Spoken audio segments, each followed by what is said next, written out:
All right, good afternoon, everyone. I will go ahead and start with roll call for everyone who's here. I'll just go down the list. Brooke Brown, Present. Phil Dixon, Present. Ryan Clinton, Here. David Smith, Present. Tom Farrell, Here. Meredith Knight, Here. Jeff Green. Here. All right, did I get all the strike force members who are on? Sorry, there, and we have Mo Goyle, shows that he's still muted. And Ashley, Drew Flayhive's on. Hi, Drew. Just make sure everyone is all set. Mo, were you able to get connected? Can you hear me? I'm working on it. Yes. Okay. Can. No. All right. And then also present, we have our team from Pegasus, Kathy Villard and Sean Garrettson. And then we also have development manager Carrie Kaler here. And I am here, Ashley Wayman. Right. And I apologize in advance. I'm leaving at 5:45. Okay. Thank you, Mo. Hopefully we can get through. I have another Zoom call at 6 o'clock, so that I'm chairing. So I have to try to get out on that. I think we have I know we have Jeff, you're on here. Jeff, would you like to address the task force?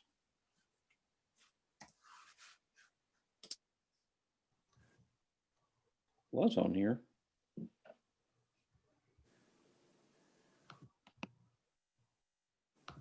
I guess Jeff's just listening. Do we have any of our citizens that would like to have any public comment? Ashley? Jeff, would you like to address the task force? I don't know. I'm getting through to Jeff. He's on mute, so we can't know if he's speaking. Oh. Jeff, unmute if you want to talk. Nope. Well, we'll let him talk at a later time on that. Next item I have is the discussion and possible action on the minutes from our November the 9th meeting. And we'll do that the same way we've been doing it. And I will ask if we are willing to accept the minutes, or if anybody has any additional additions or corrections on there, just raise your hand and we'll call on you. And Ashley, I'm not seeing anybody raise their hand, so I'm guessing. So could I have a motion to approve the minutes? Motion to approve the minutes. We have a motion. And do we have a second? Second. And without further discussion, we'll approve the minutes. Item number 3 is discussion possible action to schedule a town hall meeting on November the 30th at 6 p.m. And this is a sourcing town hall meeting where we'll get the input from the first of, I hope, of a couple that we'll have. And this is just to give citizens another opportunity to come in and voice their opinion as we go through this process on that. It's not a regular meeting that we have. I did it on a separate time. It was probably as early as I could get it done. We do have a flyer that's going to go out in the water bill, and that's going out tomorrow. So if we have anybody that would like to make a comment on that, then now would be a good time to do it. I think we need to get our citizens involved, and this is a way to do it. I'm not going to ask the task force to actually, if you can't be there, great, we'll have it recorded and we'll have a list of all the comments that our citizens make on that. Now, the way I would propose do this is send out the water bill notice, and then we're going to post signs at 4 locations in the city, at the park, at Rollingwood Drive, both entrances of Rollingwood Drive, and on Edge Grove, to try to let our citizens know that we're going to be doing this. What do y'all think? Guys, a couple questions, Tom. Yes, David. Um, so are we, so is the thought here, we're going to have a town hall meeting and basically allow people to come and make, or citizens to come and make additional comments that we would then record, but also kind of reduce the comments to writing for the for this group, or would we not transcribe it? Any thoughts on that? Well, we'll certainly, we'll have a recording of it, and then we'll try to take the comments and put those in a separate document so that we can get that to all of our strike force members on that. Yeah. Well, and the only reason I ask is because that would be helpful, you know, as citizens come provide comments. The extent to which we could kind of, you know, either kind of batch or categorize comments, because I know some people are going to have some parks comments, some people are going to have some commercial property comments, people are going to have residential property comments. So the extent to which we could kind of, you know, take that data, I think, and first of all, I think it could be a real helpful exercise. And, you know, from the strike force perspective, do you anticipate it being a listening session where we listen, or is there going to be more of an exchange? I would think on this first one, it would be strictly a listening phase on that. I would anticipate we would have at least one other one in January that we would have where we could answer some questions. We'll be a little bit further down the road. And then we're going to have some, when we present this to the P&Z, those will be public meetings also that we will be able to get input before we finalize a document on that. Yeah, no, and I think that's good. I mean, I think that the key is going to be, you know, capturing and memorializing the comments and inputs we do get from the public, but number two, also being able to categorize and you know, kind of memorialize some of those comments also. So thank you for the explanation. Is there any other thoughts about how we get the word out to our citizens about this meeting, other than through the water bill and signs? Because I think that's important, David. I have a couple thoughts. We have a men's group that I think Phil and I and some other people are on, that we can get the word out that way, that has a fairly broad Rollingwood audience. I wonder if it's something that you know, that the women's club could do too.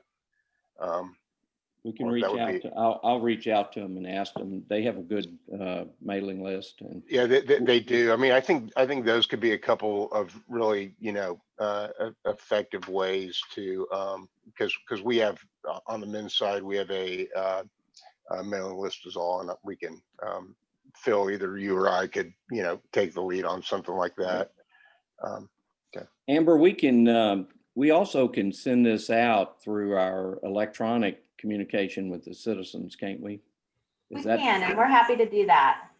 Right. Go out via email, phone, and text message. Okay. And we could also post it on Nextdoor.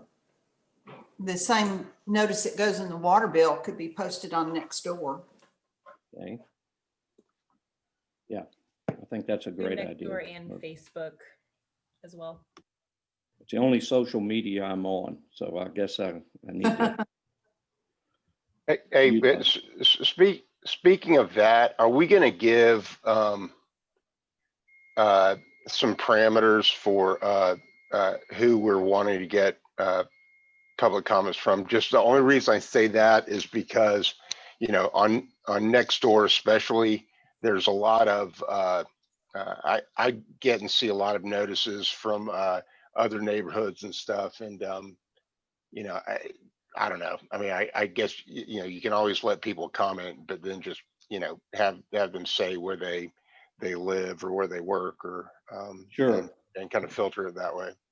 Yeah, I'll always ask for an address for anybody that's giving public comment, so we can try to get that.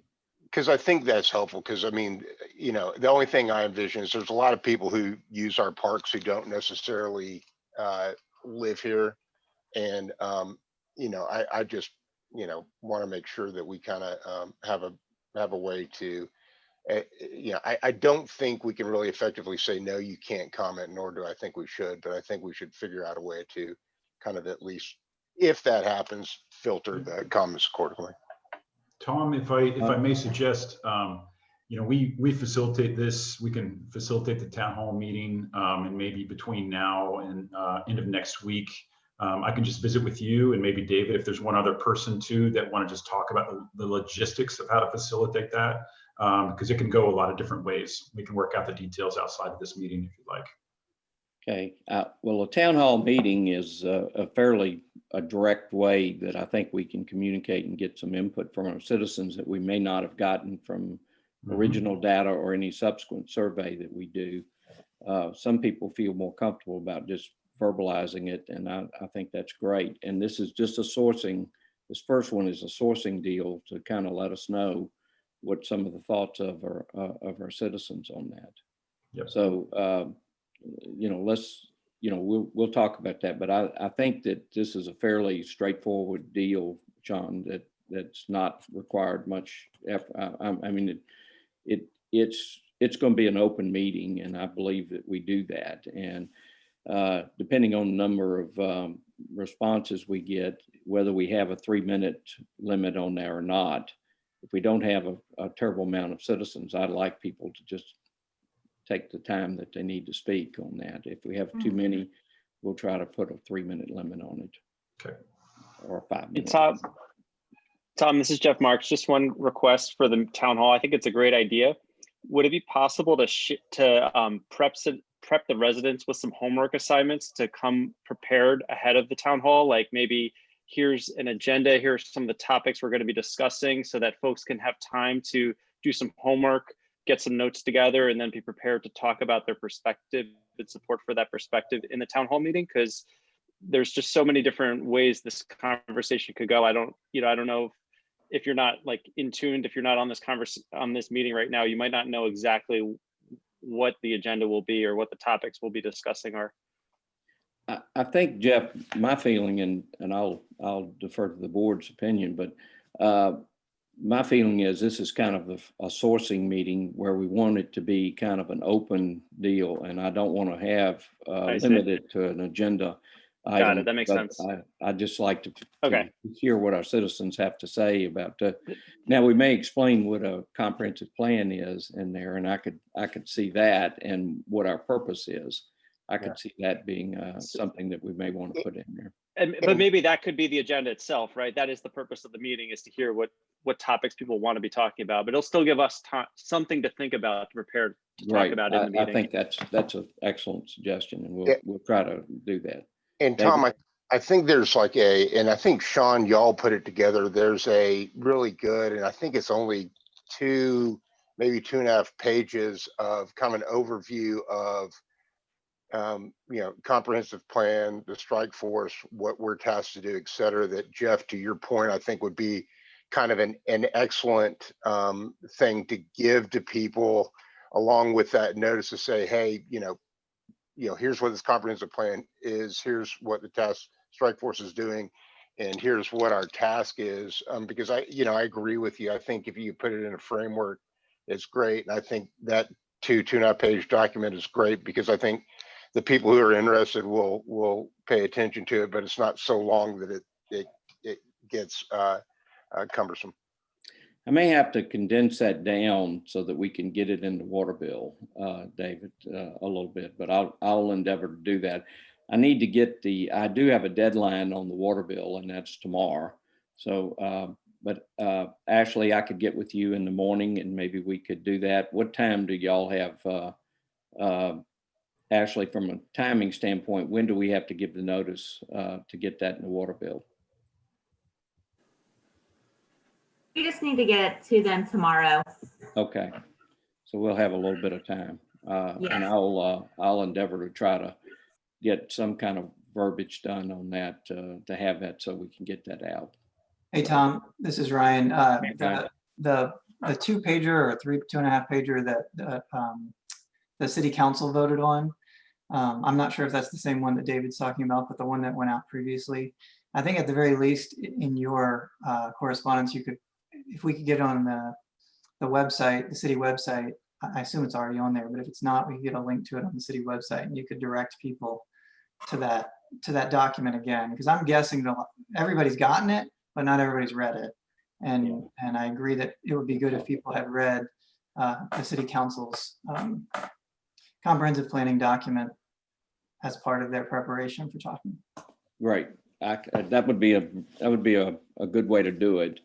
And then we wouldn't have to do that. There are some limits as to what we can put in the water bill at one time on that.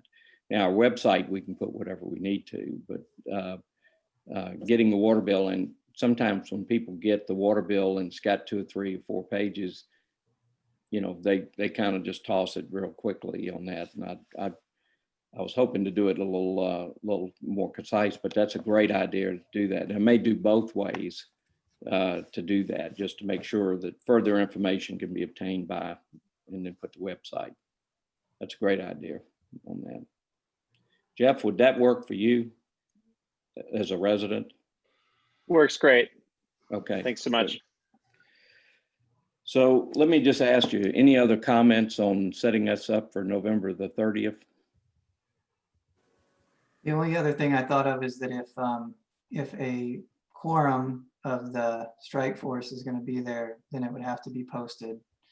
Right. So I'm not sure if people are planning. I would plan to go to attend. Well, we will post it regardless, and then if we have a quorum, we have a quorum. But we'll hold the town hall meeting regardless of our quorum on that, because we're not going to be. If we are directed a question, I think we can answer it.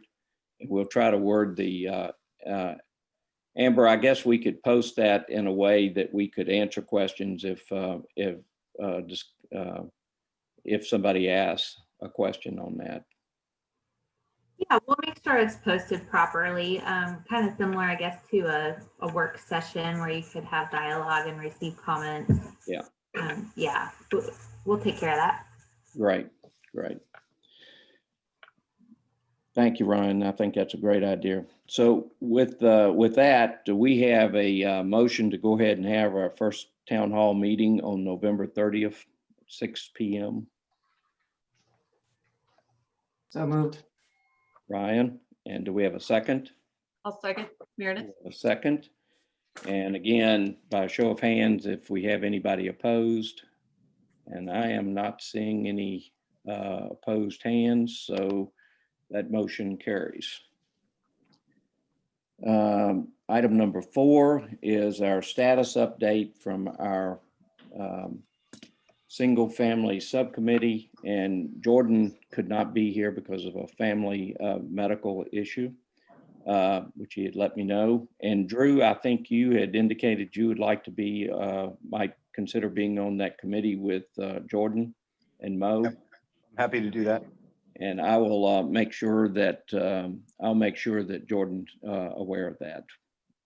I think we already I sent your request to him, but I'll make sure that he follows up on that.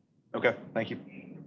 Mo, have y'all met yet, or have y'all had any discussion about the single family? I know Jordan's been kind of buried here the last week, but have y'all had any meetings yet?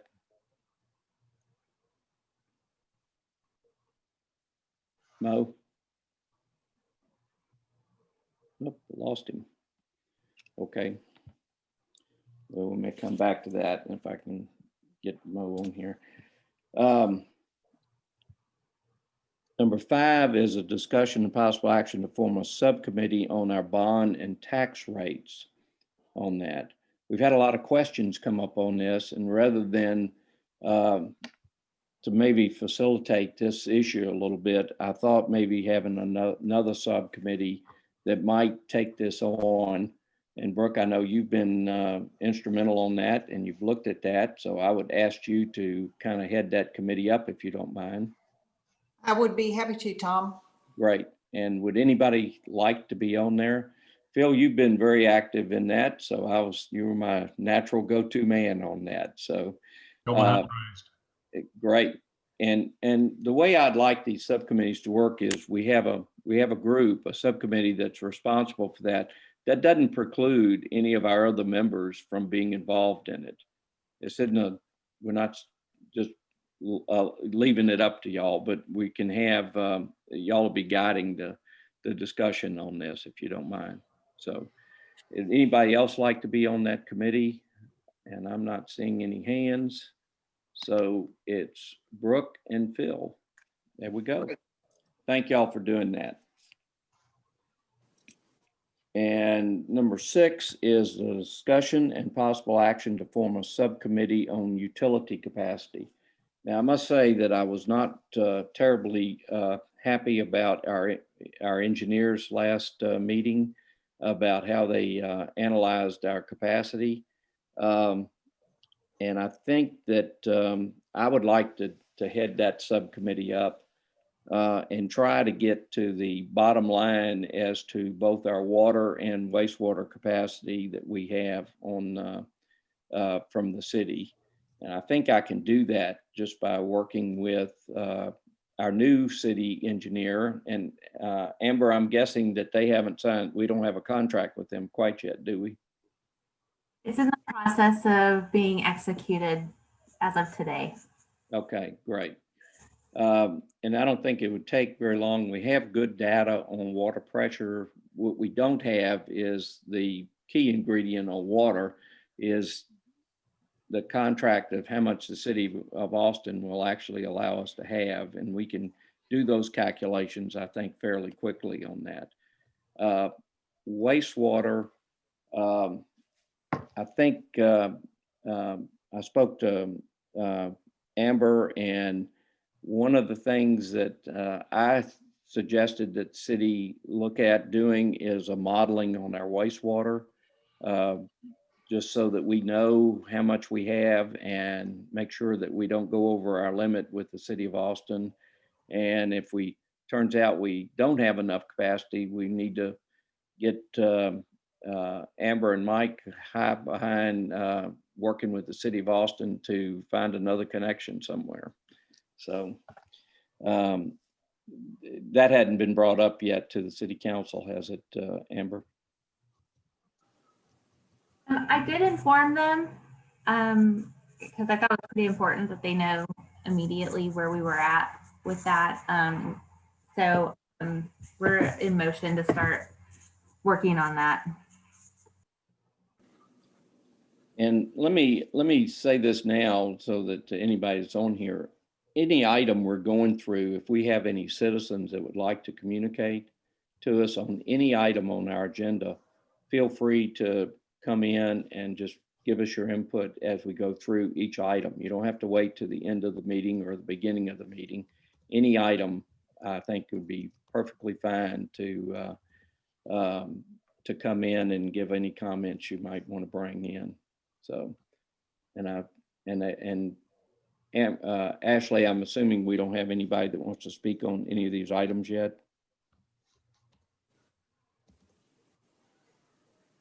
At any time, of course, just you can unmute. It looked like there was a way to raise your hand. I believe someone had done that earlier, and I'm trying to find out where that is, that option.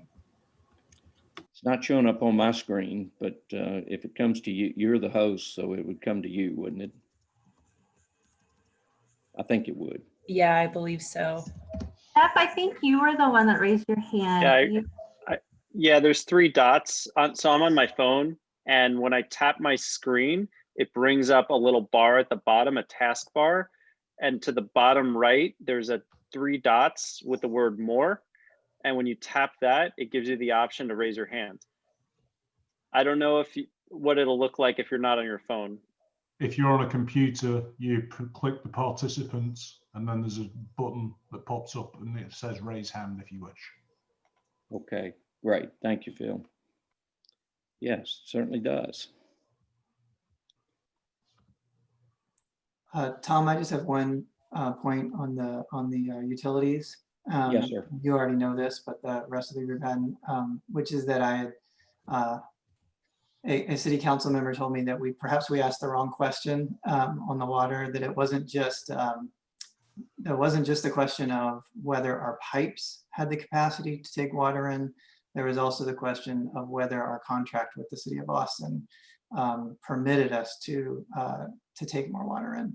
And I don't, a very quick skim that should not have any persuasive nature. It did appear that there was a cap. I don't have any clue how close we are to that cap. We could be a quarter of that cap, or half of that cap, or 3/4 of that cap. So I don't know if we're anywhere close to the cap, but there did appear to, at least in a very quick view of the contract, to be a cap. There is a cap, and there are some. There are several other issues involved with our water contract with Austin. Is that our rate is a floating rate, for example, and it's based on a magic date that the city of Austin picks where their peak flow comes. And depending on where we come on their chart, it affects our water rates for the next year that we have with the city of Austin. And that's not something that's going to affect this analysis, but that is out there. If we knew what date it was, we would of course all limit our water use for that date, but we don't. Just from a historical standpoint I guess there's probably 8 or 10 MUDs and different cities that get water from the city of Austin. There may be fewer than that now because they've been annexing the MUDs, but Rollingwood was always one of the top water users, and hence our rate was a little higher. If we knew what date that was, it would help us, but nobody knows what it is. Even the city of Austin can't tell us what date they're going to be the peak flow that they have on that. Amber, y'all deal with that every year, don't you? About meeting with the city of Austin about our water rates? You know, they haven't approached us in the past 3 years. Wow. They came after us hard, but they still hadn't negotiated with the other districts. They were going to try to put some additional fees on us that we of course were prepared to argue with. But I don't know if they got nervous, and they haven't raised rates on us since then, fortunately. Well, just so everybody on the strike force knows, I can't remember, 1 or 2 of the districts actually sued the city of Austin over including different things in the water rate that didn't pertain. And I guess, Brooke, did they go to PUC or did they go with the TWI?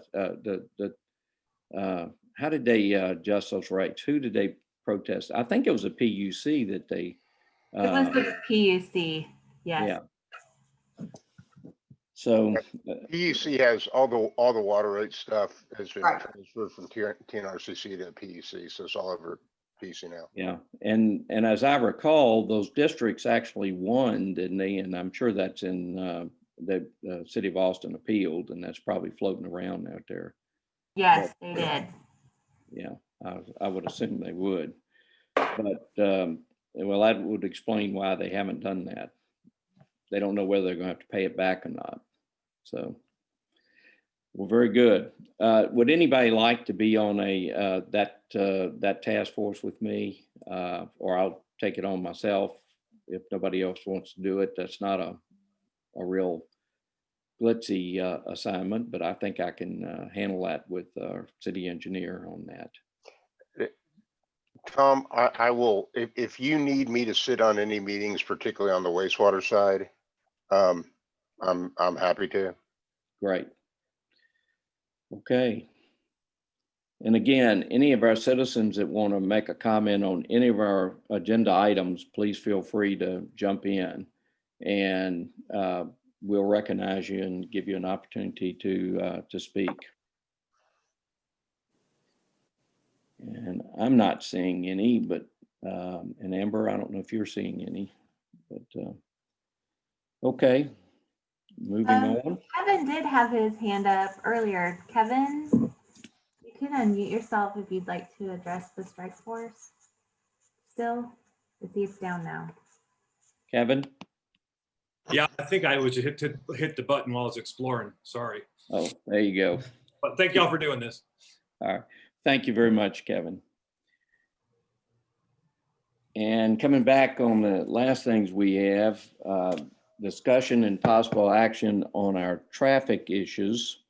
And Meredith, I'm going to let you take that since you brought that up with me. And I thought it was an excellent point that you wanted to make. Just relative to our conversation about long-term planning, and how, so I'm on this commission from the Westlake Chamber and sort of representing the business community.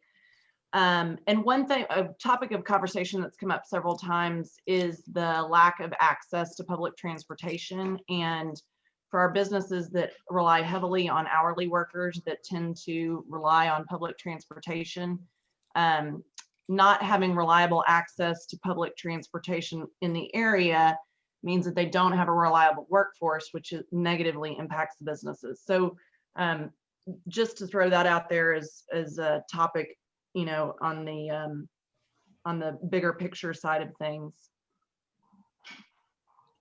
Well, just, I'm sure everybody knows this, but we're not a member of Capital Metro.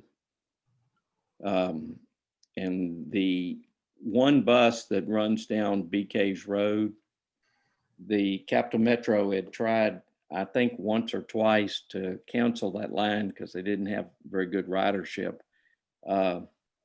But we do have access to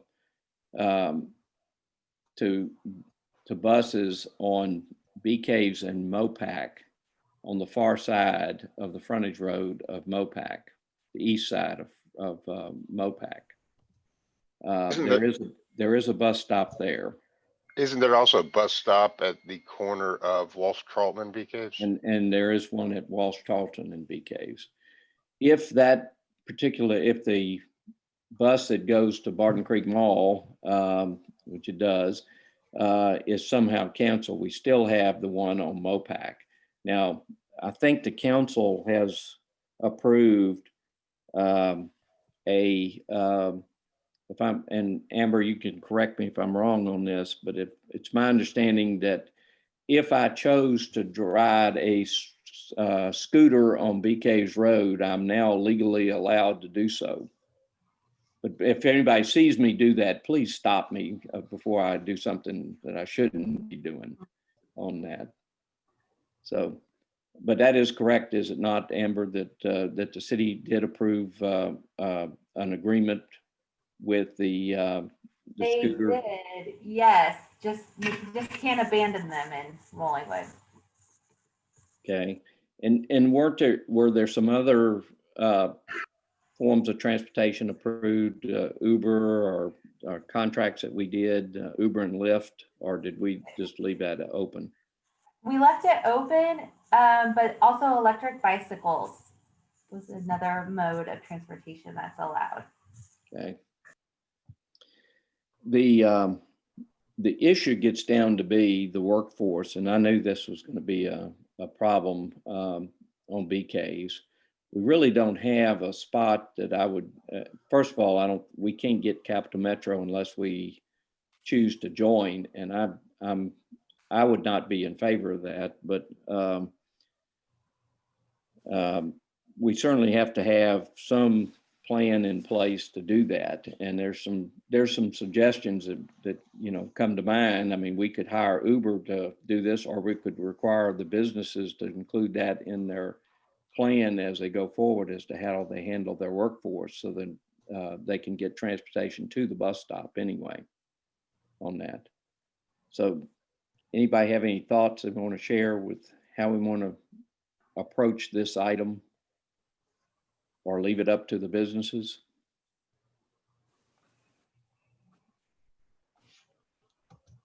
Meredith, when I know you represent the chamber and y'all discussed this, obviously. Is there any, anything that y'all have discussed as a method to kind of handle some of this? No, not specifically. It's just something that comes up from time to time as a limitation to, resources that the businesses have. So just throwing it out there. If there's a spot to plunk it, great. If not, okay. Tom, I might recommend the one way this committee can handle this is in the formation of policies in the comprehensive plan related to mobility and economic development. And the comprehensive plan is not solving all the problems, but if that is a policy that this committee wants to have in the comprehensive plan and put forward to the city council, and that's up to the city council to then really dig deeper into how they're going to fix that issue. Well, let's assume that We we have, certainly wouldn't want to make it an issue that would deter.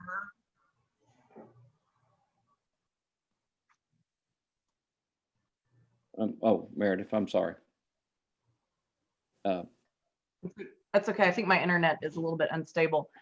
We certainly wouldn't want to make it an issue to deter any sort of private investment in the community. But again, just throwing it out there as something that we hear in conversation. Well, just a little bit of discussion on that. So there's only two ways that this is two general ways it's going to be resolved on that, or three. One is we just don't address it, which I don't think is a good way to do it. The second way would be to say, look, businesses, if you have a workforce that requires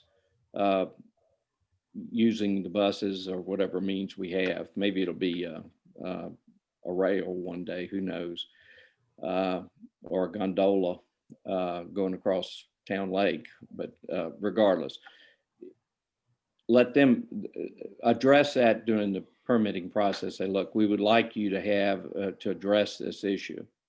And the third way is for the city to take that on, or for RCDC to take it on, our Rollingwood 4B to take that on as a project, as how they would handle it on that. And I'd like to get just the feel of our committee. If anybody has anything they'd like to share, I'd like to know what it is on how we would do that. But to my mind, those are the only three options we have as a strike force. That's what we do.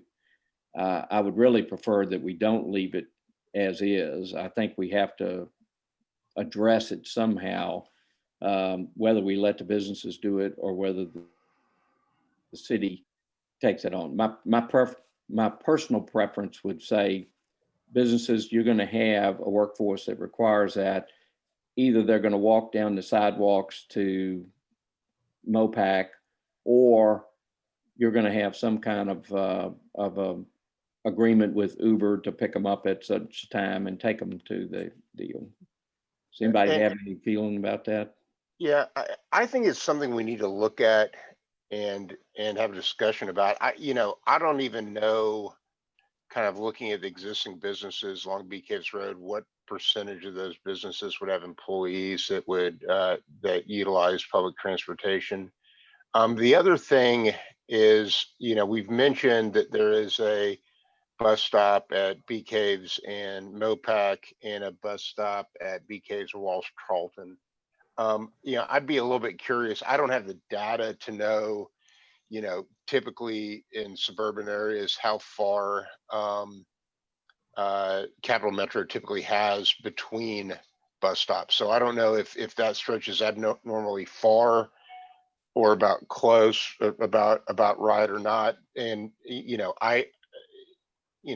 because, having lived in DC, using public transportation a lot, there were some, where I worked, for instance, was a hike. It was almost half a mile away from a metro stop, but it is, you just kind of do it if you're going to take public transportation. So I think we should look at the data, and I think, Sean, you're right. I think part of it is to address under the mobility section, because I think particularly it'd be good to get a handle on what businesses are going to require people to take public transportation, and then also to have the data on what the recommended or average distance is between Cap Metro bus stops, because it may be that we don't necessarily, based on their criteria, need to add one.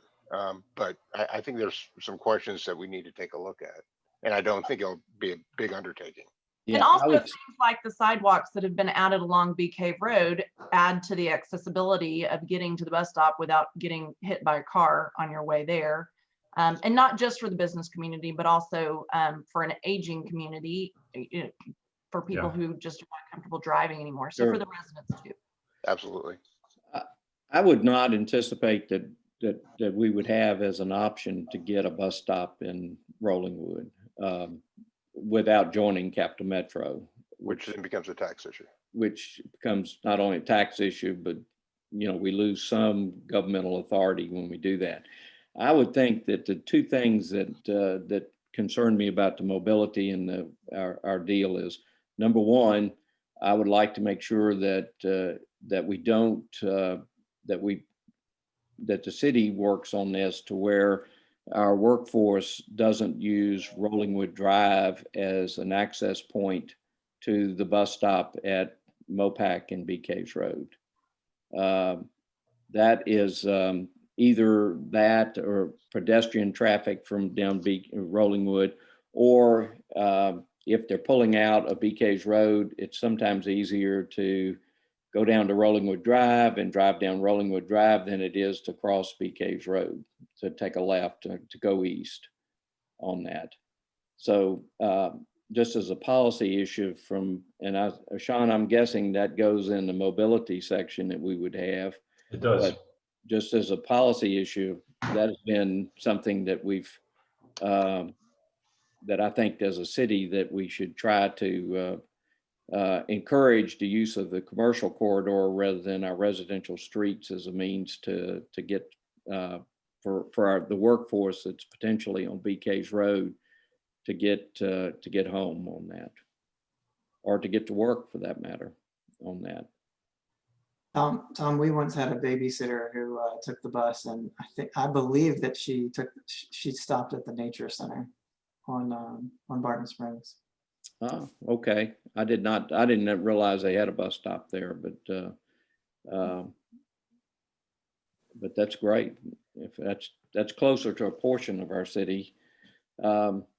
From where you are, I would think that that Mopac and Bee Caves would probably have been the closer location, but and have more frequent buses. But I don't know the bus schedule, so I shouldn't say that. We will, when we get to that chapter, we will have a map with all the bus routes, with distances and all that kind of stuff as we approach that discussion. Okay. One question on that. Do you guys also use calculations or rules of thumb to figure out, based on the different development options, kind of who's going to be using more public transportation or how much more transit you might need, depending on where you'd go on that front? As far as I know, the city does not have a requirement for developers to include that. I think that is something that if we get into where we have more restaurants, you're going to have more workforce that may use public transportation. Right. And then you do that. What we do have is a parking requirement for any development that goes there. And of course, that could impact how they're doing that. If they have their employees take up 10 or 20% of the spaces, that would impact what they could do with that. Amber, I believe that's unless the city's done that recently, I don't believe there's any ordinance that requires transportation issues other than parking spaces, is there? With regard to commercial, Yes. If we have a site plan that's required, then they will have to probably do a traffic impact analysis, but TxDOT would have to sign off on their traffic impact. But that's dealing primarily with cars and not workforce that may be using public transportation. Right. I don't think we have anything to do that with. No. The parking aspect of commercial development is one space for every 250 feet of air-conditioned space. Now, if I remember correctly on our zoning code, thank you, Carrie. If I remember correctly on our code, if I were building a restaurant, that's a different calculation for parking. And I may need than office, and I may need to get a special use permit. Is that, I think that's correct. I know there's some uses that require a special use permit. I don't know that restaurants specifically do. But that's kind of, that's something that I think that the city should probably, that I think in the mobility section, and this is not, I don't want this to be an afterthought, frankly, because I think that's going to be friends of mine that runs restaurants tell me that, you know, getting workforce for their restaurants right now are one of the big headaches that they have. And if we address that, and I'm just using restaurants as an example, I'm not saying that we'll be able to have 10 restaurants or whatever in Rollingwood.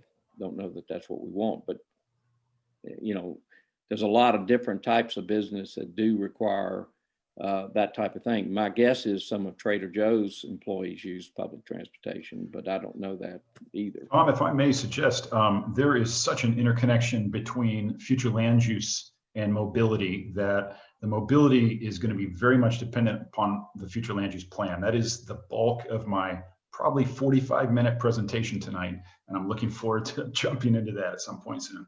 Okay. Yep. I think you're next on the agenda. You actually, there's item 7, I think you skipped over. Oh, yes, I did. I would left that open. I'm sorry. That's exactly right.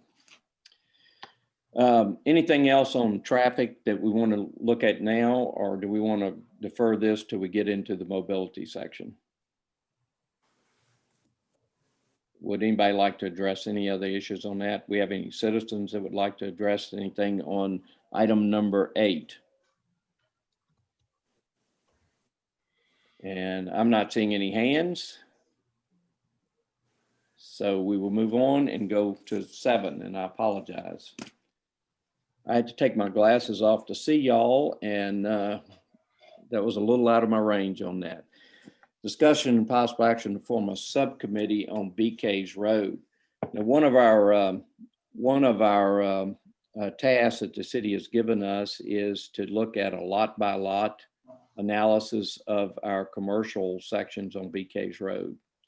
So this would be that we would take a look at each lot. And again, this is not precluding anybody that's not on this subcommittee from being involved. It's just that we will have a subcommittee that will be in charge of kind of looking at that.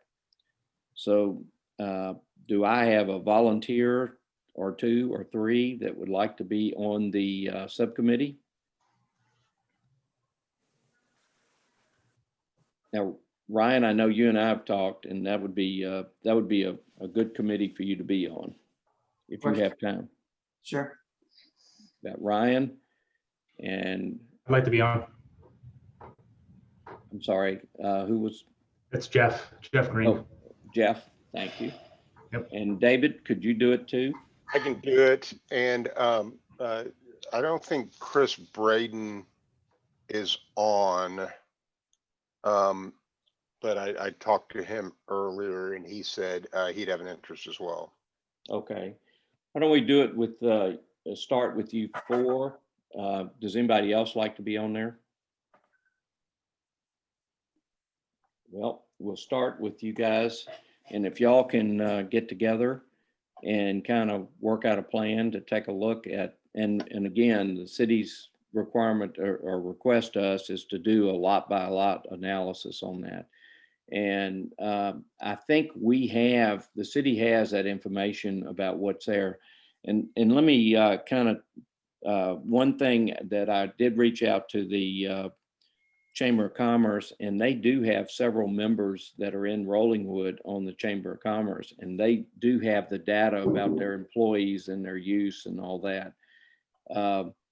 We have the sales tax data that we get.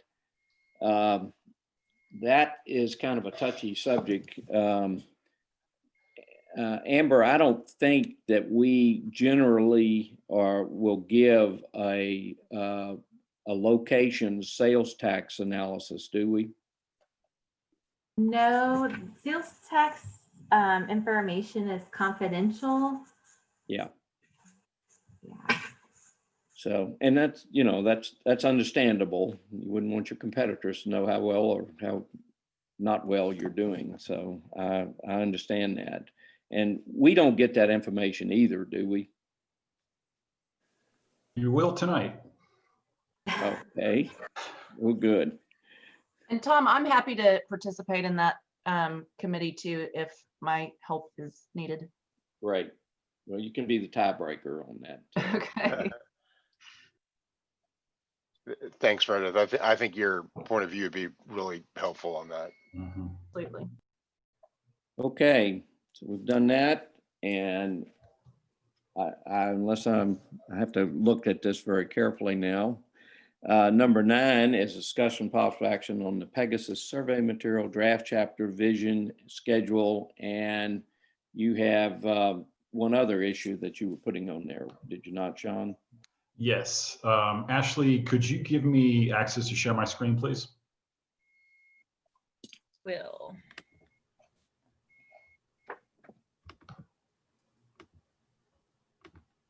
Okay, you should be good to go. All right. So, you know, we had a lot of good discussion last time, and we weren't able to get through all of our presentations. So there's a few items I wanted to be able to just kind of go through again. You know, wanted to just talk briefly about the vision and goals for the comprehensive plan, and then get into future land use planning and discussion, which is really a mixture of what community values are and fiscal modeling. And that is, you know, the direction that the city council has given me and you. You know, just wanted to follow up on the project calendar a little bit. I hope you guys, again, have had a chance to look at that latest version of the project calendar. There's a lot of detail, and there's a lot that is required of you in terms of providing us edits on different chapters. We have provided you a draft of the introduction, the community profile, and the parks and recreation chapters. If we're going to stay on schedule, we need to get those edits back by the 30th of this month. One of the points that maybe, Tom, we can talk offline about is I think it'd be worthwhile to have, if you want to call it a subcommittee, or just a couple of individuals that want to volunteer to take the lead on editing each of these chapters. That's one way we've seen it be pretty successful, just kind of keeping the ball rolling. Sean, yeah, if you don't mind me interrupting, just to please. say, I really, I looked at some of this, and I will tell you, I would feel more comfortable about editing this after we've had at least our initial town hall meeting. Because sure, we're not, I'd feel more comfortable getting a little more of our citizens' input before we start actually doing this part of it. I think that can work out great. And then just moving forward, if we can just have. But keep in mind, that's not until the end of the month. That's the 30th of November that we're going to have that. So I had not planned on starting that until that time, until after that. Okay. Well, the introduction and the community profile, it's basic information about what a comprehensive plan is, and then a profile about Rollingwood. I think, you know, in terms of parks and all those other chapters that we'll talk about here in a second, I think that's a great idea to wait until after we've had that first town hall meeting. I do think, though, that there's an opportunity for you all to provide some edits on the first 2 chapters. But, you know, we can talk about that, Tom, you know, later. We have a lot of slides to get through this evening. And if we can just kind of talk about that part a little bit later. But I don't think waiting until after the 30th for, you know, the providing any chapters and edits is going to slow us down. You know, we just, again, there are a lot of community input opportunities. We have town halls, that's plural. An additional survey we talked about last time, to be determined when that's going to be. And then of course, planning and zoning commissions, city council meetings. I think Ashley sent out a flyer this afternoon. I hope everybody had a chance to get that. Please share that with your community members. That has an opportunity for everybody. They can just print that off, put it on their refrigerator with a magnet, and look forward to the next Strike Force meeting or planning commission meeting. So we talked about this a little last time. I'm not going to get into it, but this just kind of takes the bulk of what is in the calendar and puts it into sort of a month by month of what we're looking to go ahead and start working on and hoping to complete. We have some P&Z meetings where we're presenting drafts, in the not too distant future in late February and early March. So we clearly have a lot to do. And keep in mind, we have, 2 big holidays coming up as well. I just want to reiterate, every one of these chapters from chapter 5, the future land use, through really through chapter 9, so 5, 6, 7, 8, 9. Those are really where the policies for each one of those areas are going to lie. They need to reflect, what the community values are, what the vision for the community is, and that's something that you guys are helping us to finalize. So we need to get some clarity on that. We talked about community values last time. I don't think anybody had any other additions or comments, but we're absolutely open to that. This is what we've gathered from our discussions with you all, discussions with council members, the original community survey, and a lot of our interviews that we've in focus groups that we've previously had. This is a draft of a vision statement that we think captures a lot of that. I think it'd be great if a couple people wanted to just take this on and edit this. I think both on the values and the vision statement. This really sets a tone for the entire comprehensive plan. It's really important to just solidify this up front. I'd love to be able to just kind of pause here and see what thoughts you guys had in terms of, giving us the feedback we need to go ahead and, finalize this and have this as a placeholder for really every meeting as a reminder for the rest of the discussion. So any thoughts on this? How we finalize that? If there's anybody that, a couple people that might want to take that on and do any editing on it? Or again, Tom, do you want to wait until after the town hall meeting? I really, I would be a lot more comfortable myself waiting until after we have at least our first town hall meeting to do that. Okay. I'm not, obviously there's nothing in there that I would just reading at and looking at it before that I disagree with per se. It doesn't mean we won't write the other. And I'd like to make sure, Sean, that this is our task force is responsible for drafting some of this too. The vision, I think, is if you can go back a slide, yeah, on that. So you asked if there was any comments on that. So let me see if we got any that comes up on that. Do we have anybody like to comment on this?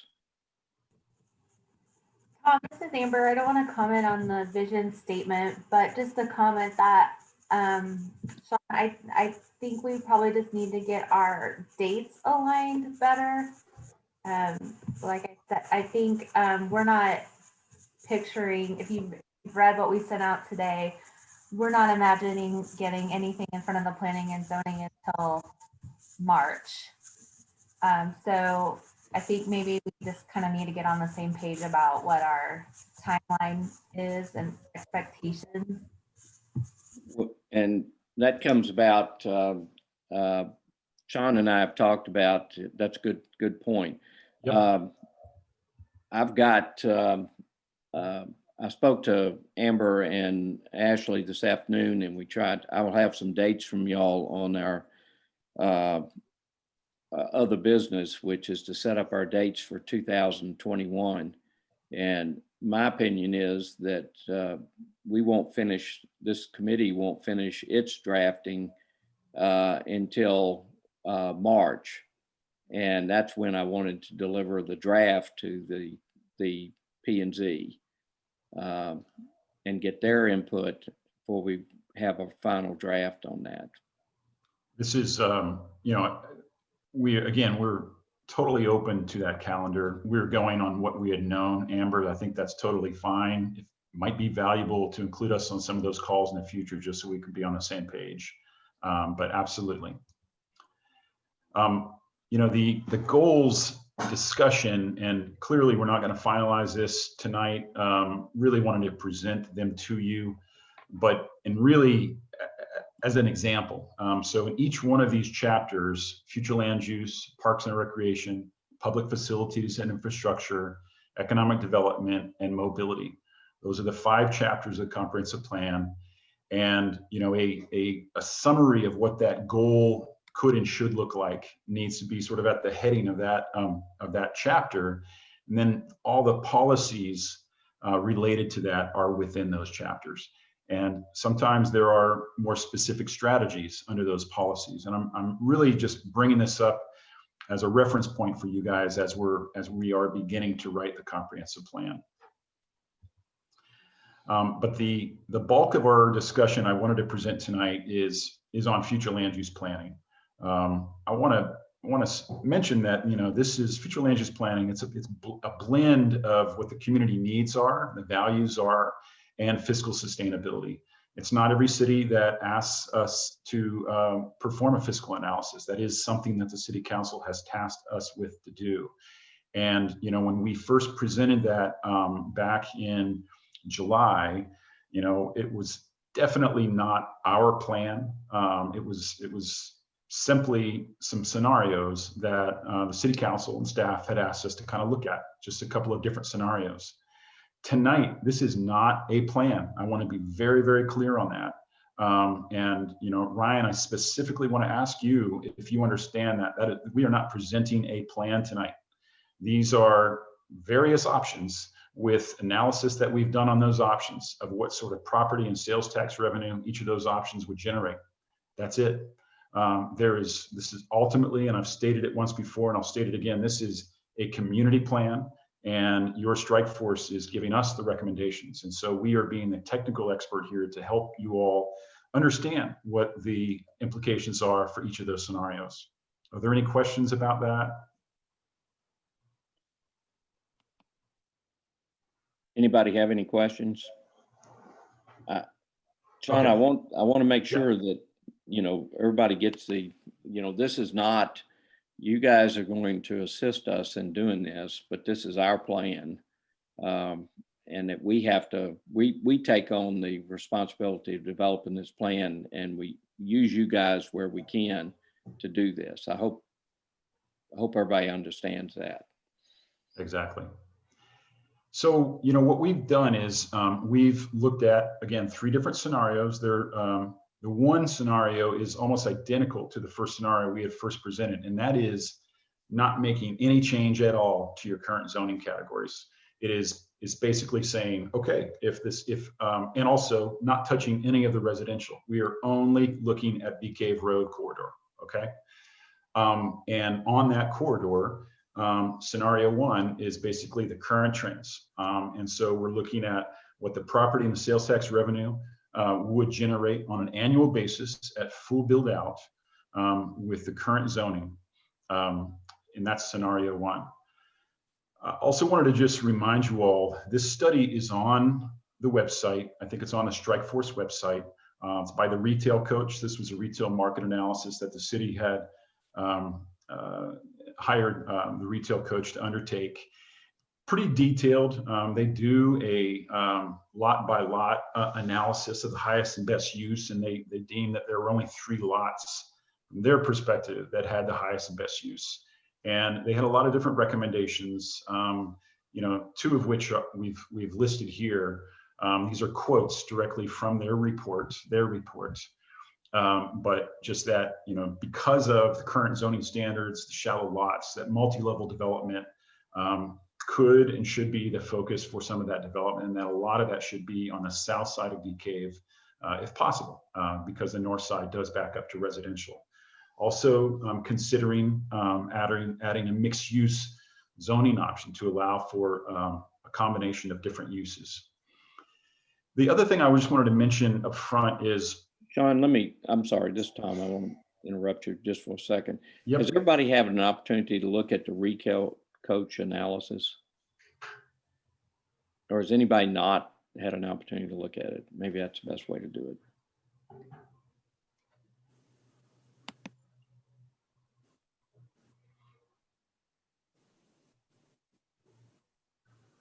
So everybody's seen it.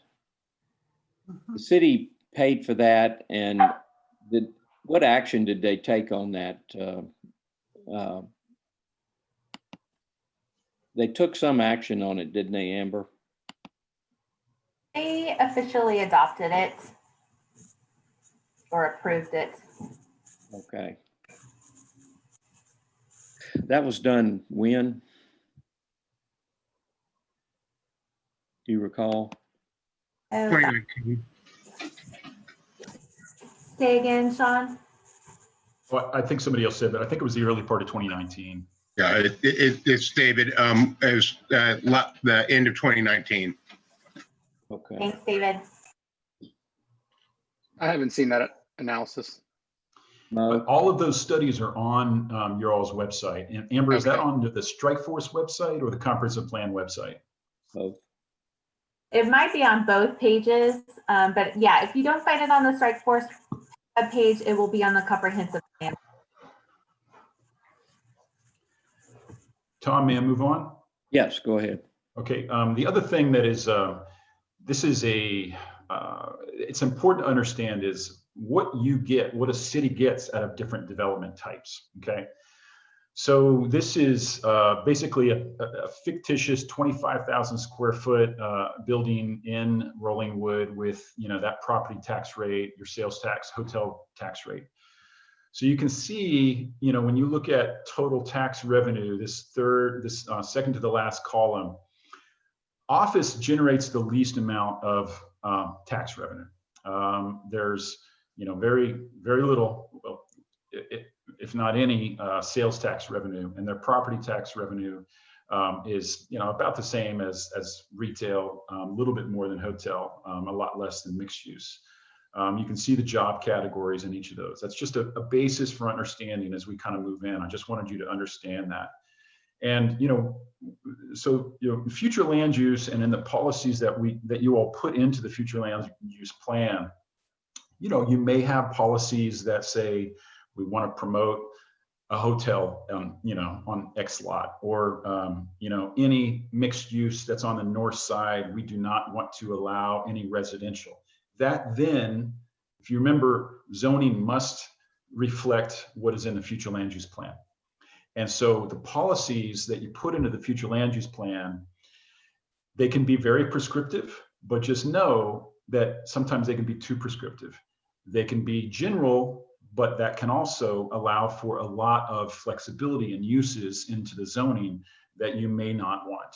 So I just want to, reiterate kind of what the impact is on the different types of uses. Can you go back on that slide 1 second, Sean, if you don't mind? Okay. We will send this out to you guys because there's so much information. We'll definitely send this out to you. When you first presented this type of analysis to the city council, there was disagreement on the city council as what mixed use meant. So I was hoping you could clarify that for anybody watching, what you mean there when you say mixed use. I'll tell you, I definitely can. I want to just reiterate too, we have 40 more slides to get to. And there are slides that if you can just hold on to that question, if the public is with us, I will definitely get to that in a second. In this one, and what we've been talking about, there is just a little bit of residential in that, but that's not what I'm showing in our scenarios. And I'd really love to be able to kind of get to that. It's a good question, but let me please move on. Sean, I have a question. This is Brooke. Mm-hmm. on the previous slide. Uh-huh.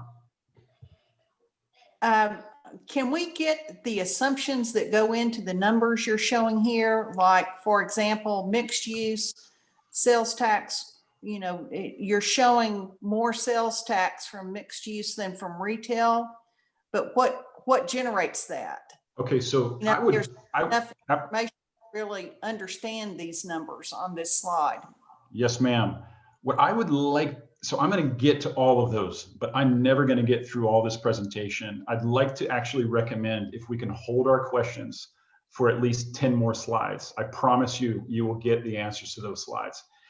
The scenarios that we're talking about are going to have each of those kind of definitions moving forward. Another thing I wanted to illustrate is the current tax revenues of Rollingwood, Westlake, Lakeway, and Bee Cave. And you know, this is just, it is what it is. So on Rollingwood, you can see about 70%, 69% of your revenue comes from property tax versus sales tax. The property tax is in blue, sales tax is in green. Westlake, it's almost just the opposite of that. Lakeway, it's about 62% from residential property or from property tax. And then Bee Cave, it's almost all from sales tax revenue. So a couple of the two larger assumptions in what we're talking about in the fiscal analysis is that there's really two things that we change: the types of the mixture of the different types of land uses. For example, scenario 1 has no mixed use development at all, while the 2 and 3 scenarios have different intensities of mixed uses. And then the other thing is just the land value per square foot. So the per square foot amount changes within each of those. The other assumption, you will see we're starting to kind of add mixed use, and we've redefined this in a couple of different ways. And so on each of these maps, you'll see a number of different colors from, you know, red, which is straight up retail, to office, which is more of an orange color, to hotel, which is a darker blue, to civic, which is more of a gray color. But on the mixed uses, and again, you don't see that in scenario 1 because it's just developing out your current zoning, which has no mixed use. But when you see the pink one, that is a 2-floor maximum with a 50-50 office and retail, no residential. In the next colored category, which is a sort of maybe a mauve, it's a 3rd floor maximum with 40% office, 30% retail, 30% residential. And then in the purple, it's 4-floor maximum with 40% office, 30% retail, 30% residential. Now we can definitely change all of these, right? Other thing just to note is, so we've tried to illustrate your FY19-20 property tax rate. And then, you know, the city council recently dropped in a newer tax rate. So we are illustrating both of those rates, but keep in mind that the newer tax rate it's still being applied to the appraised values from 2019, because the 2020 appraised values, those have not been modified yet by TCAD. Employment assumptions, we're using what CAMPO uses, Capital Area Metropolitan Planning Organization, of the transportation planning entity for the region. So it's 3 office jobs per 1,000 square foot, and then 2 retail jobs for 1,000 square foot. So those are just some basic assumptions, and we'll talk about each of those in a little bit. Just showing you the colors that you're going to see. So when you do see yellow, that's 100% single family residential. You'll see it in each of the different scenarios because, again, we're not touching the single family residential at all. Really just making changes to some different scenarios on Bee Cave Road. Commercial, it's 100% retail, 2-floor maximum. Office, it's 98% office with about 2% retail. Again, these are the assumptions that we've put in there, with a maximum height of 2 floors. You'll see that in each of the 3 scenarios. This is an office 4-story, which you have there right now with Rolling Woods Center. You'll see that in each of the 3 scenarios, maximum height of 4 floors. Mixed use, you'll see this color, again, it's no residential in this mixed use category. It's a mix of office and it's a mix of retail. Present in just the second and third scenarios, and also a maximum height of 2 stories. You've seen this color before. Again, this is present in the scenarios 2 and 3, a maximum height of 3 floors, and a 40% office, 30% retail, 30% residential.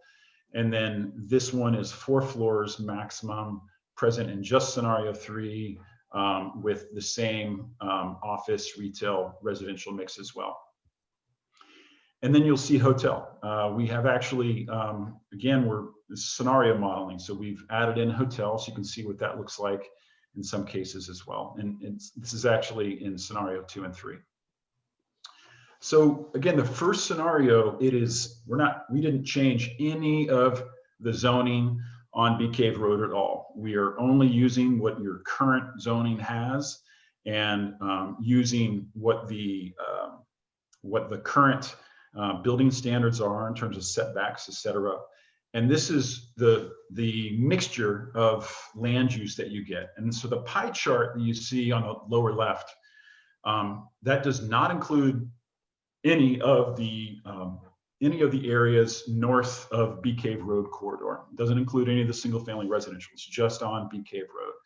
So you can see the breakdown mix of office to commercial to office 4-floor max, hospital, and civic in this case. Civic, the 2 areas you see on the civic is the municipal building near the park, and then the church lot here at the corner of Bee Cave and Mopac. So at full build out of this scenario, what you will see is on average an annual property tax revenue of 2.7 million. The area, what is in parentheses is again, the newer tax rate that the city has adopted. So an additional almost 300,000 there. And then there's sales tax revenue. And then this is the total tax revenue, annual tax revenue that you would see under this scenario. Now, again, keep in mind, office. So if these were all redeveloped as office, as an example, this revenue would be much, much less. I'm so sorry about that. But it is a possibility, right? Under your current zoning, if somebody wanted to come in and do a PUD, for example, like has been done before, and does office development instead of what maybe you might want to see in terms of retail. Also, what you're going to see, and I will at the end of this presentation show you a summary of each of these 3 scenarios side by side. You can see the comparisons. We'll show that in a couple different ways, but what you will also see is a demographic analysis summary in the lower left over here. So total number of households, total population, total employment. 1,600 total population, for example, in this scenario, full build out. When we move to scenario 2, now it's very similar to what you could see right now on the north side of Bee Cave, except for the one color that you'll see that is very different is the hotel. So we have changed this church to a hotel use. And you can see that is 7% of the mixture of uses on Bee Cave Road. Some of the items that have, some of the projects that have been recently developed, we're not touching those in any of these scenarios, like, the recent PUD, the Trader Joe's, other office building next to Trader Joe's. But you will see also that this corner right here, we've modified, and this corner we've modified. You'll start to see some changes on here too. So let me go back on the colors. Okay, so look on the lower left over here. That's office 2 floors. This is hospital district. When we change that, This, we've changed office 4 floors, assuming maybe a redevelopment of that. And then this one, we've changed to mixed use 4 floors. And then of course, this one that we've changed to a hotel. So when you look at that summary, you know, again, you see a new one in here, which is hotel tax revenue. Hotel tax revenue, it's not something that the city gets right now because you don't have a hotel. Cities can use hotel tax revenue for purposes of recreation or items, trails, for example, that could bring in more tourists. It's very formulaic how that money can be used. It can't be just thrown into a general revenue fund and used to fund a lot of other things. Amber, I'm sure, has a lot of experience in the use of hotel tax revenue. So you can see these numbers do change. So the households change. I have I'm sorry. question. I don't mean to interrupt you, but that's okay. So how does tax, we've looked at, we've had hotels being proposed in Rollingwood before. And the question comes up is, okay, so how can that revenue stream help Tom Farrell or each of our residents in Rollingwood? And that, you know, there is a cost, an extra cost element involved in the city providing services, specifically police protection to hotels that we don't have now. So, but how would that revenue help our average citizen in Rollingwood?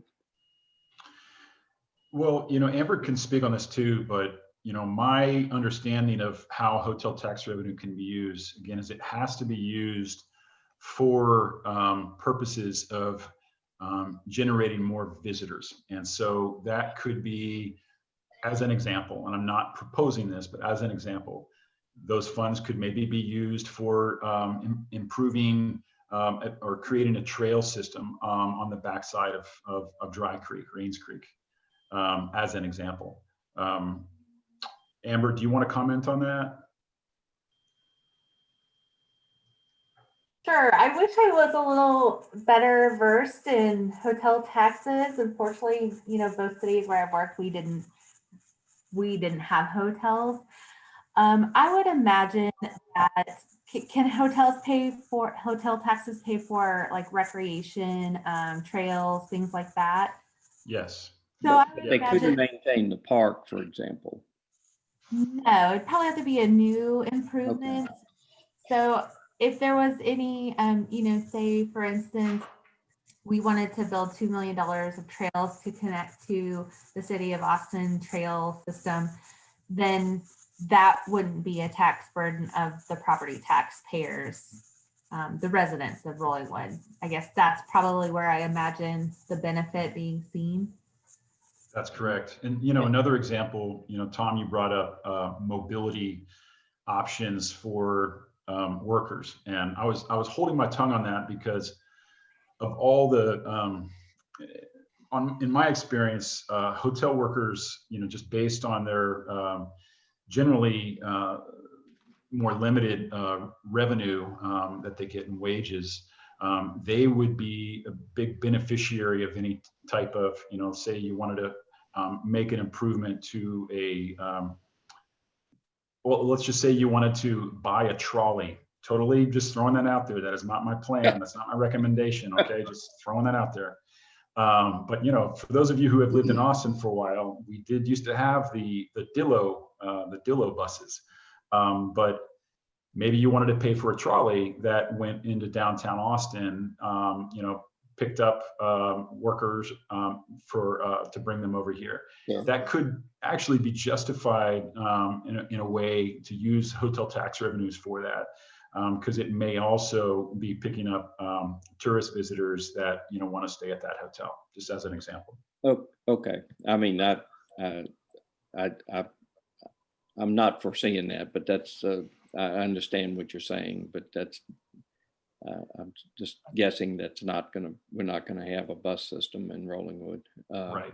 Right. But go ahead. I'll let you continue. I didn't mean to. Before we go Yeah. on, Sean, I've got a quick question on this. Yes. With regards to the hotel tax revenue, and you stated that there's certain limitations on its use. Does that also mean there's going to be certain limitations on raising a bond against that element of the income? Good question. You know, I think it really depends on what revenues are going to be used to pay off what types of bonds. For example, if you, again, just to use the trail system again, if that was a system that was used for recreation, for, you know, I mean, obviously that would be good for residents to be able to use, but say I'm a tourist visitor, you know, we've all been in a different hotel, or even if folks go to downtown, they're going to hop on the hike and bike trail around Town Lake and, you know, go for a run. So if that was a bond for a trail system, for example, yes, that hotel tax revenue could be used for that. I'm not a bond expert. That is my understanding. But in essence, of the 27 odd $1 million that we've earlier identified, there's no money in that for a trail system per se. So this couldn't really be included for that shortfall of cash. That's correct. That's correct. Yep. Yeah, or the other example I like to use with the hotel and tax revenues, if we decide we wanted to build a music stage in Rollingwood Park, that's kind of perfect use for that sort of thing, kind of live music entertainment area, that sort of deal. And if, you know, that's where we financing and moving money around. That's right. Since I'll ask that later. Go ahead, Sean. Okay, let me get into this third scenario. You know, the third scenario is the more intense, if you will, of scenarios. And so we've kind of gone from scenario 1, which is your base zoning, scenario 2, a little bit different, scenario 3. So in scenario 3, we still have maintained on the north side, let me go back to the colors. Just look at the north side of BK for just a second and compare scenario 2 colors with scenario 3, see what's changed.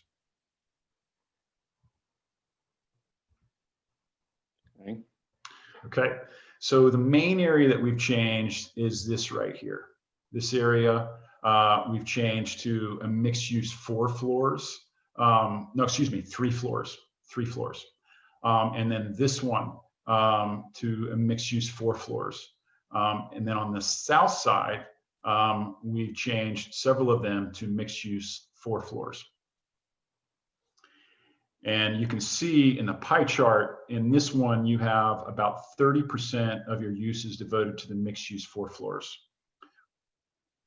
And you can see the corresponding revenue, you know, it's a lot more in terms of its overall total tax revenue, 9.2 under your 2019, 2020 tax rate, and then 9.8 million per year under the new tax rate. How much of that is the excess hotel tax of that 9.8? As I recall, that was this one, 595,000. That number has not changed from scenario 2 to scenario 3.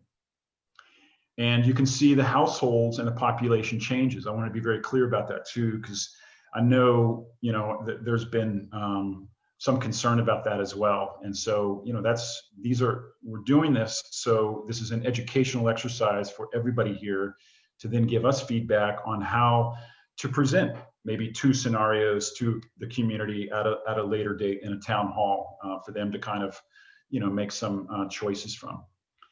So this is just a snapshot of the map for each of those scenarios, 1, 2, and 3. And again, just to reiterate, scenario 1, we're not changing anything. That's your base, your current zoning built out. Scenario 2, there are several areas that have been modified. The pink now is mixed use 2 floors, which is 50% residential, or excuse me, I want to be very clear on that. I misspoke. 50% office, 50% retail. So in scenario 2, there's no residential and only a max floor of 2 stories through all of that, except for this one right here. That's a mixed use 3 floors, which does have some residential in it. And then this one, this parcel, the church parcel, which has changed to a hotel. On the south side, you can see the changes we've also made too. This one is, I don't know if some of you guys remember, when I first moved to Austin, I actually officed in this building. It's 2 stories. It's a good building, but it is a good redevelopment site. And that gets redeveloped to a 4-story office building. The hospital area gets redeveloped into a 4-floor mixed use that does include some residential in it as well. And then this, I think that's the bank lot, gets remodeled or changed to a 4-story mixed use. Hi, Sean. Yes. Sorry, I don't mean to interrupt. I know that those purples are super close to each other in terms of the way they look, but so scenario 2, it's 3-story mixed use Yes. max, and the 4 stories we don't see until scenario 3. You always got my back, Kathy. Thank you. Yeah. So yes, this is, I misspoke on that. This is a 3-story mixed use, 3-story mixed use, a 3-story mixed use. This, and then when we go to scenario 3 on the south side, this is 4-story mixed use, 4-story mixed use, 4-story mixed use. The bank is 4-story mixed use. And then this is 4-story mixed use here. So when you look at the revenue comparisons for each of those scenarios, and also the number of households, total population, and total employment for each of those scenarios, you can see the comparisons. So one of the things Kathy did is put this into a format that has kind of pie charts, so you can kind of see those differences as well. Just looking at the one on the left, in each of the scenarios, the blue one is your FY 19-20 tax rate. The orange is your FY 2021 property tax rate. But again, that is applied to the assessed value by TCAD for 2019. Those would be, if we were looking at a 2020 value, more than likely those might be a little bit different. So you can see just the difference between scenario 1 and scenario 2, and then scenario 2 and scenario 3. There is, let's just look at the difference between scenario 2 and scenario 3. Scenario 2, I'm going to go back for just a second, has an additional, 370 residents, right? An additional 200 households. Yet its income is, I wanted to say that in terms of the residential, because I know there's concern about, increase in residential. But the revenue amount is substantially more than what you currently have under your current zoning.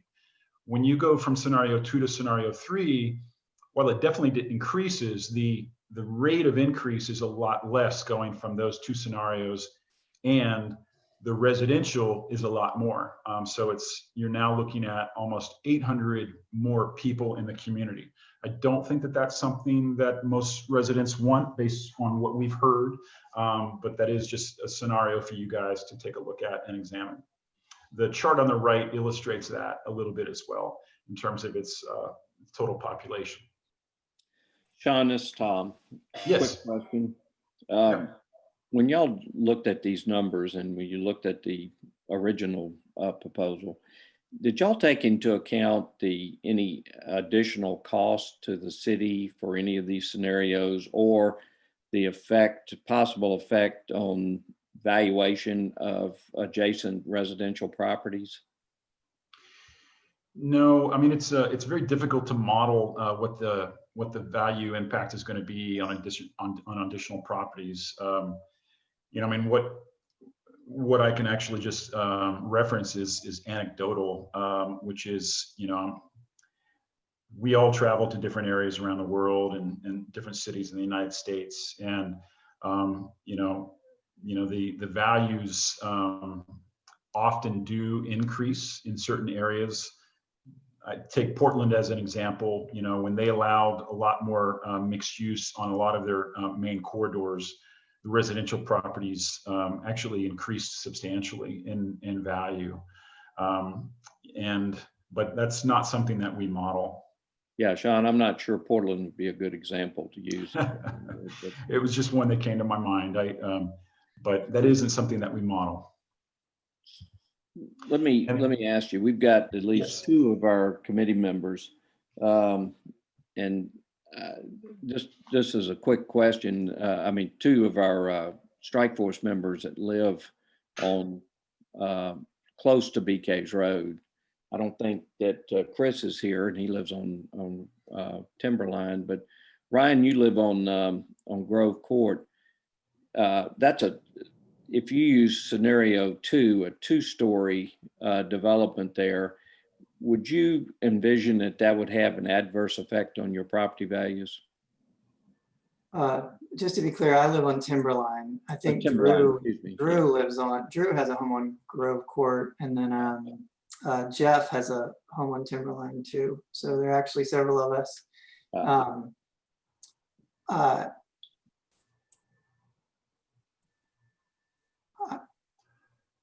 I do think that if you obstructed person's views, yes, there could have an impact. But my bigger concern overall is that the scenarios violate what the city council instructed us to do. Yes, and so it's hard to.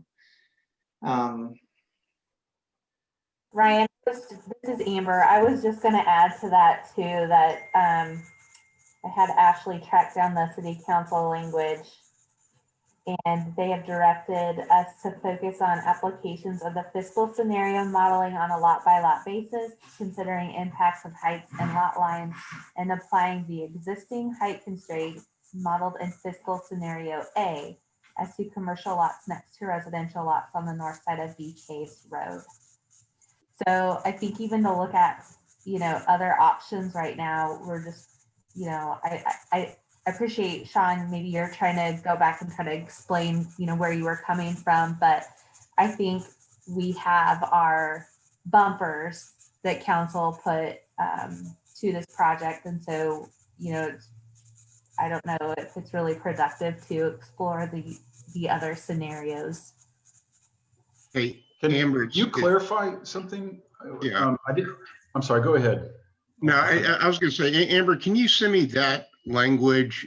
Just because, I mean, if we're, I want to look at that language again and maybe have a discussion with a couple of city council members, because I think if we're, if we're hamstringed to that extent of not even being able to, it's kind of like see no evil, hear no evil, speak no evil. I mean, if we're hamstringed to that extent, then I don't think this is going to be a productive exercise at all, because I think, and I'm happy to, have the discussions. I want to, read the language again, because, I'm not entirely sure that it is being read the way we need it to. And if it's being read the way they intended, I think we need to address it, because I think it's going to be, I think part of the way to best support the conclusion is by looking at different alternatives, because otherwise I think we're just going to be doing everyone a disservice. And I predict from a height perspective, particularly on the properties on the north sides of Beat Caves, it's going to pretty much adhere to what's in the code right now. But I think we need to ask the question. And I mean, I would contend, in terms of, instead of 1 story, you do 2-story there on the north side. As a neighboring property owner, and I've talked a lot with Chris Braden, who I wish was here. The answer is, it depends. I mean, would you rather be looking down on Goodyear Tire and Service Center, or would you rather look at 2-story retail like what's across from Sway on B Caves, that has a bank and a jewelry store and some retail and some different things as attractive on 2 sides, and move towards the road. And I think the only view going up a little bit there would be to block the stream of traffic on B Caves. So I think it's going to depend on a property by property basis. But I think if we're going to truly look at this lot by lot, I think we have to be able to ask some questions about height. Sure, we'll send that to the entire group. Yes, And Sean, maybe it would be helpful if we saw a scenario with, this language of the council's direction as it applies, because I don't think it's much different than scenario. Two. Yeah.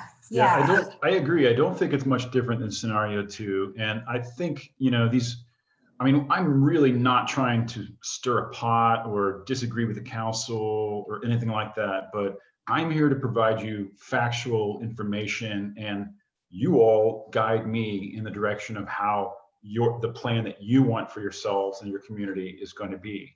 And, keep in mind, and the reason I talked about what future land use planning is about, it's not just fiscal modeling. It is, and probably more importantly, it's about what the community wants.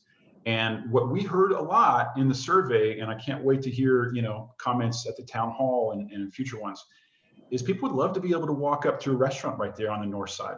There's Chinatown right now. There's Mr. Gaddy's. But my sense is that folks would really love to be able to go to a restaurant or bar with their family, maybe walk or ride their bikes up from, granted there are some hills, but you can do that or walk down and have a meal, maybe on the backside of one of the buildings that might be pushed up towards Bee Cave, with more of an outdoor seating environment on the back end. And so, like this slide, for example, this is just under scenario 1 of a one-floor commercial building, and it illustrates the different height differences. David, to your point, these are you can see on the far right the height differences. Top of the base of timberline is 623 feet. In this scenario, at the full build out on this side of Edge Grove, it's slightly higher. But when you get down on the other side of Edge Grove, it drops almost 10 feet. So, I don't know, again, this is on you all to help guide us, is, a one size fit all may not be the best solution on the north side of Bee Cave. And it's one of those things where you kind of have to be careful what you ask for. If ultimately in your zoning code, you keep a very restrictive thing, maybe you only get office. And office, as you've seen, does not generate a whole lot of revenue. So again, the balance of community values, community interests, and fiscal analysis. And then in scenarios 2 and 3, we've just illustrated, what a 2-story looks like on both sides of Edge Grove right there. And John, I will tell you this, Tom. Yes. I did not anticipate getting this type of analysis until we've had our town hall meetings, and we would do a review on a lot by lot basis of BK's Road. Amber's analysis of what I thought instructions from city council was the same as mine and Ryan's. So I think that this may be a little premature for what we're looking at. And I think modeling from a financial standpoint should probably come after we do a land use and then determine that. That's just my opinion as to where we go. Well, what I would love to be able to do is to be a technical advisor to that Bee Cave Road subcommittee. We can run any scenario. Once you guys, have come up with some recommendations on a lot by lot. We're happy. There's no reason, you guys all have a full-time job. There's no reason for you guys to examine elevations and that sort of thing of everything. Again, this is not my plan. We're only providing some initial information for you guys to digest and look at. Okay. But that's Tom, I'm sorry. I'm going to have to leave the meeting. okay. Can we get Sean's slides? Yes, Sean's going to send that to us and send it to Ashley, and she'll disseminate it to everybody. Great. Sorry to interrupt. Thank you, Brooke. Sean? Yeah, Let's see, do we have, I'm done. okay. Very good. Well, I think that, again, I think that's a little, I mean, I appreciate the analysis, but I think that, that it would be better to do that analysis after we've done at least a town hall meeting and the analysis on a lot by lot basis of BK's Road. We may look at that and make some adjustments, but I think that's the way we should probably do that. Way I'd like to do it, unless anybody on the strike force has something different to add. An individual named Anthony, I'm sorry if that is supposed to stand for something. You have your hand raised. Go ahead and unmute yourself. Sorry. Can you hear me now? There's Yes. kids in the background. Sorry. So my daughter used my Zoom last. So sorry. This is Christy Finnegan. I actually can't believe that this was reported right now, and you guys are pitching hotels where we have one of our church that's like binding for Timberline residents to walk there. Like, again, Pegasus has pissed me off. Like, there's certain parts that you can't just parcel off and have a consultant come in and say, your community does not need a church there that has the best views of the city. That is definitely the most valuable lot in Rollingwood. And to just say, let's make it a hotel. Rollingwood is not some place that people are going to come visit and like go into a pool and jump around. That's not Rollingwood's purpose for like visitors. That's just like, again, Pegasus has really made me mad. And if there are other residents on this call listening, they'd be just as pissed off that this was presented this way. Christy, I will tell you that this is Tom Farrell. There's been several proposals over the years for hotels on that site. And number one, Park Hills didn't want to sell. And number two, it was not accepted by the city of Rollingwood.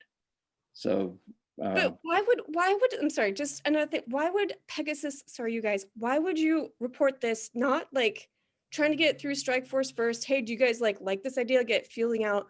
Like the whole way it was just presented almost feels very sneaky to me. And can we just wrap this up and get control of this to where it's no longer like, it feels like I'm very busy right now. And for me to be able to like witness those 5 minutes was like complete random luck. And I'm pissed that this is happening behind the scenes. well, this is the first that I think this task force has seen these slides, Christy. I know, but I'm still saying like, you guys shouldn't have seen the signs. There should be like an agreement between Pegasus that I thought was understood where this shouldn't be presented to you guys. Like, again, I feel betrayed by Pegasus. This is what I'm saying. And I feel like if city council saw this too, and they were in the room, they'd be like, why is this being presented behind city council? Like, again, I feel like there was a misstep in communication and judgment from Pegasus. Okay, Christy, thank you. Okay. I appreciate that. Okay, Sean, you're finished, right? You don't have any other? Yeah, I'm done presenting. Okay, tonight. great. Item. Can I ask a question that I think Brooke asked at the beginning, or at least the way I understood it, was could you explain if there's a 2-story that's office and there's a 2-story that's commercial, or 2-story that is any of the other options that we're looking at, why does it become more valuable if we mix the uses in the same 2-story building? Sure, Ryan, that's a really good question. There is a different economic impact with retail than there is with office, and it's that simple. And sorry, I guess I meant if we have a 2-story retail and if we have a 2-story mixed use, it appeared in your first slides that you got more money if you mixed the use. So why is a 2-story mixed use more valuable than a 2-story retail? Kathy, jump in on this, but I don't think in the scenario one, we were proposing a 2-story retail. He was referring to the slide that has like, it's just the illustrative slide about the tax impacts depending on the different land uses. Correct. Yeah. And so with that one, I would want to check with my research manager who created that slide with the assumptions that he used. But what could be happening there is that the mixed use might be including residential, so maybe that's a reason why it has a higher property tax. It's something that We'd want to check the assumptions and then we can, we want to share that with everybody so you understand. But the point was just sort of an illustrative, different land uses and different tax impacts because of that. I think it's an important question. If we're being sold on mixed use to get more, it's how does mixing the use get you more than what you would have had if you used the highest? I think everybody, as my understanding, everybody wants more retail, and there's a lot of reasons for that. One is that for whatever reason, again, it's not my viewpoint, but it's the viewpoint of a lot of people in the community that they don't want to add a lot of residences. And so that's one reason they want more retail than residential. And then other people want more retail because they want to drive the revenue up on tax revenue. I was just trying to understand how, by taking away a floor of retail, you would do better than if you had that floor of retail. Hey, Sean, let me, if I may, this is Meredith, jump in just from a market perspective on that one. Ryan, typically two-story retail doesn't do very well because people don't like to walk upstairs to shop. So I think the mixed use is probably combining a retail use on the first floor with the office use on the second floor. Just my guess of, kind of how things typically go in the market. Yeah. That slide had a assumption. It looked to me that the slide had assumptions of everything was the same amount of floors, everything was the same amount of space. So that's why I couldn't figure out how you can make 1 plus 1 equal 5. Yeah, Ryan, that slide was a fictitious 25,000 square foot facility, right? And it just shows the mixture of, or the different types of economic impacts you would have based on your property tax rate and the sales and hotel tax rate. I'm waiting, Erasmo, you're on the phone, and please answer this if you can. The mixed use in that example, did it have residential in it? Hello, can you guys hear me? Yes. Oh, yeah, it didn't. It only had office and retail, similar to what Meredith explained. So what it does is it had that fictitious 25,000 square foot. And so what it does is they combine the two, and it's 2 floors instead of 1, where kind of like what Meredith says, retail for 2 floors doesn't really work. So then that was just 1 floor. So that's why there's more. So you've got a first floor of retail and a second story of office above it. And, but it looked like to me that the height was the same regardless. I guess you're assuming a 2-story office building versus a 2-story with the ground floor being retail and the second floor being office. Is that the delta that we're talking about? Mm-hmm. Yeah, that's correct, Tom. Okay. Okay. Ryan, did that answer your question?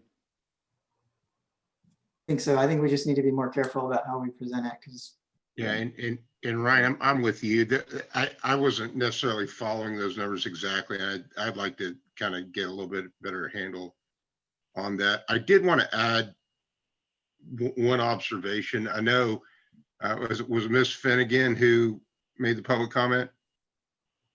I know she was really, really upset and sounded very, very angry. I couldn't quite tell what her exact issue was. It sounded like something having to do with the park has, or the church has some open space or some parkland that she likes to use. But I want to point out one thing, because I felt like Pegasus and Sean got a little unfairly blamed on this one.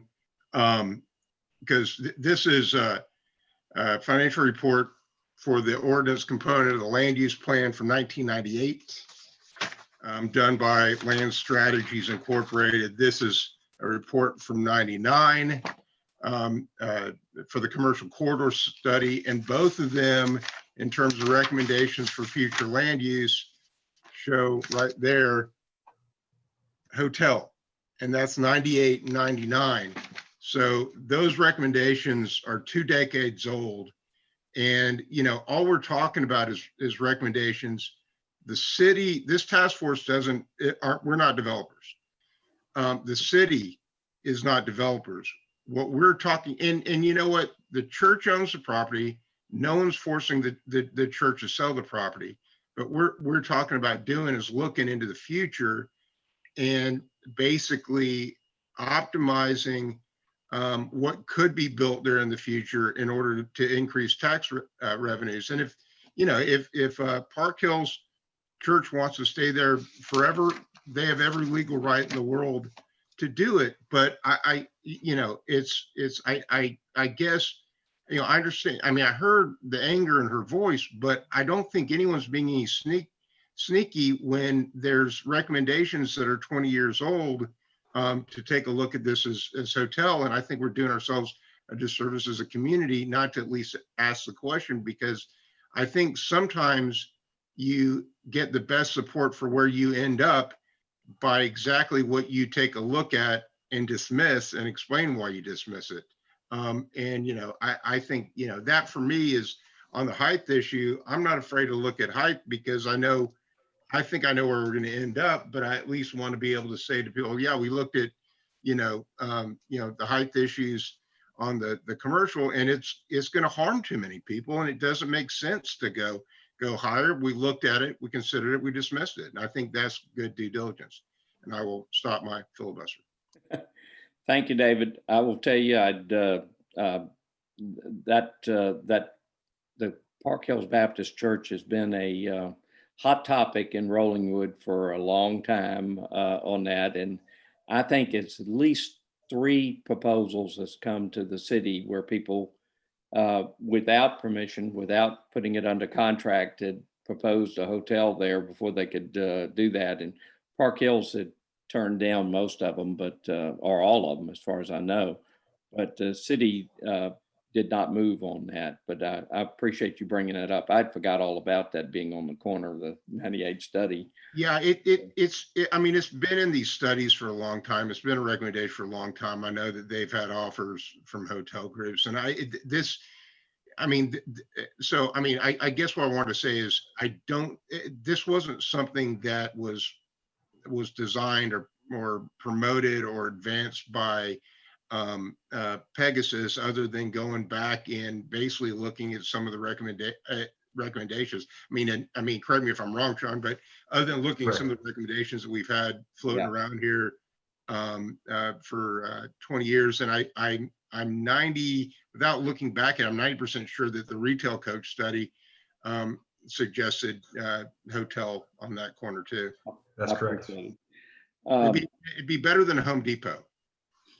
Thank you. Yes, it would. Okay, any other comments? Yeah, I do feel like I should just, in my representative capacity for the citizens who have reached out to me on this, which is a lot, about a couple hundred households in Rollingwood, and I do think that these scenarios were far outside of the guidelines that the city council gave for us. I don't personally, and I hear Christy, I think maybe that part of the anger, and I don't want to speak for her, is that a lot of the community felt a collective sigh of relief after the council made its directive on the lots that are on the north side of Bee Caves, and that kind of lowered the temperature in the community a great deal, and that people kind of, I know my wife stopped crying when that happened, and we paused our new home search when that happened. I think that a lot of people felt a lot better when the council did that. And so I think that part of the anger could be, and again, I don't want to speak for Christy, just kind of a shock and awe of having to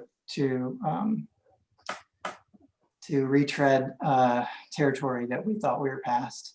I personally am not inherently against a hotel if that's what the owners want there. I think we couldn't possibly have it 5 stories. I don't know if you can pull that map back up, but it does back up to single family residences on Rollingwood Drive. And then I noticed in a couple of the scenarios, there were increased heights next to Tremont, which I think, you know, again, they should have a voice here too, that they probably don't want extremely tall buildings next to, in their backyards. You know, I can certainly I did pull it back up for you, Yeah. Ryan, just so you can see it. And I just want to clarify something because I think there's a miscommunication or a misunderstanding, but nothing in this scenario 2, because you said all the scenarios. And I just want to be clear. Scenario 1 is how you can be built out under your existing zoning, right? So I don't think I said that, but I get it. I get you. And then we can go back in minutes and look at that. But then in scenario 2 shows mixed use only up to 2 floors on the entire north side, except for this one and this one. And this, as I was showing in a cross section, it's actually about 10 feet lower than the other areas up over here. And then we've already discussed the hotel, which David aptly stated was our first point of homework, which is even in our scope of work, is to summarize previous reports and recommendations, which all of which did also recommend a hotel. So just to clarify, yeah, could you bring that map up again? I just want to finish my comment. I will. But I don't get to finish mine. Oh, I thought you had. I'm sorry. But scenario 2 was very much similar in terms of height. So I just want to make sure that we're not misspeaking. Let me go ahead and pull that back up.